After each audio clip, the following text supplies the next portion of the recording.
dari kelas PGSD B23. Di sini kami akan menjelaskan mengenai ilmu ekonomi, yaitu ekonomi mikro dan ekonomi makro. Sebelum kita membahas mengenai ekonomi mikro dan makro, kita harus tahu dulu apa itu ekonomi. Jadi, ekonomi adalah ilmu yang membahas tentang perilaku individu dalam memenuhi kebutuhannya yang tak terbatas dengan sumber daya yang terbatas. Secara sederhananya, ilmu ekonomi adalah ilmu untuk menentukan pilihan. Contohnya, kamu memiliki uang 100.000, kamu bingung harus beli baju baru atau buku. Berhubung akan masuk sekolah, kamu memilih buku baru. Pilihan tersebut dinamakan ilmu ekonomi. Ilmu ekonomi terbagi menjadi dua ruang lingkup, yaitu ekonomi mikro dan ekonomi makro. Yang pertama, kita membahas mengenai ekonomi mikro. Mikro secara bahasa artinya kecil. Ekonomi mikro adalah ilmu ekonomi dalam ruang lingkup kecil yang hanya membahas perilaku konsumen dan produsen dalam aktivitas ekonomi. Semisal contohnya dalam kehidupan sehari-hari, yaitu terkait naiknya harga BBM. Ketika harga BBM naik, pastinya akan berimbas pada berbagai sektor, seperti biaya transportasi akan naik, dan diikuti dengan kenaikan harga kebutuhan pokok lainnya. Intinya, dalam ekonomi mikro membahas tentang permasalahan konsumen dan produsen. Selanjutnya yaitu tujuan ekonomi mikro. Yang pertama, memahami interaksi pasar. Ekonomi mikro bertujuan untuk memahami bagaimana interaksi antara penawaran dan permintaan di pasar mempengaruhi harga, kuantitas yang diproduksi, serta alokasi sumber daya. Yang kedua, menganalisis keputusan konsumen dan produsen dalam membeli barang atau jasa, serta keputusan produsen dalam memproduksi barang dan jasa. Yang ketiga, memahami struktur pasar.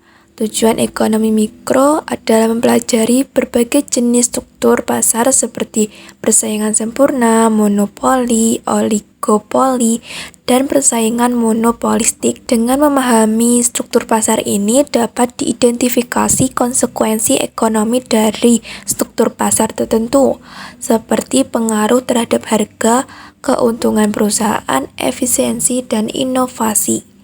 Yang keempat, membantu perusahaan dalam pengambilan keputusan. Analisis ekonomi mikro memberikan wawasan yang dibutuhkan bagi perusahaan dalam mengambil keputusan, seperti penetapan harga produk, analisis biaya manfaat produksi tambahan, strategi pemasaran, dan alokasi sumber daya yang efisien. Baik, selanjutnya kita akan membahas mengenai ekonomi makro. Menurut bahasa, makro artinya besar. Ekonomi makro adalah ilmu ekonomi dalam ruang lingkup besar dan luas sehingga dibutuhkan adanya peran pemerintahan dalam mengatur konsumsi dan produksi secara akurat atau keseluruhan. Jadi, ekonomi makro ini mengkaji perilaku ekonomi secara menyeluruh dalam ruang lingkup besar dalam suatu wilayah atau daerah. Dalam ekonomi makro ini, topik permasalahan yang dibahas secara akurat atau keseluruhan seperti mengenai tingkat inflasi, tingkat pengangguran, ketimpangan, neraca pembayaran, dan pertumbuhan ekonomi. Tujuan ekonomi makro yaitu untuk memahami tren dan kondisi ekonomi keseluruhan untuk membentuk kebijakan ekonomi yang tepat. Kebijakan dalam ekonomi makro berdampak pada perekonomian sebagai suatu keseluruhan seperti kebijakan fiskal dan moneter. Adapun tujuan-tujuan lain dari ekonomi makro yaitu terdiri dari 3. Yang pertama, menciptakan lapangan pekerjaan. Salah satu tujuan ekonomi makro adalah menciptakan lapangan kerja yang cukup untuk mengurangi tingkat pengangguran. Yang kedua, membuat kondisi ekonomi yang stabil. Stabilitas ekonomi adalah tujuan penting dalam ekonomi makro, termasuk stabilitas harga barang dan jasa, lapangan kerja, serta tingkat pendapatan masyarakat. Yang ketiga, membuat neraca pembayaran luar negeri pada posisi seimbang. Tujuan ini mencangkup mengelola transaksi perdagangan internasional dan neraca pembayar luar negeri agar tetap seimbang. Tujuan-tujuan ekonomi makro ini mencerminkan aspirasi untuk mencapai kesejahteraan ekonomi yang lebih baik dan menjaga stabilitas perekonomian suatu negara.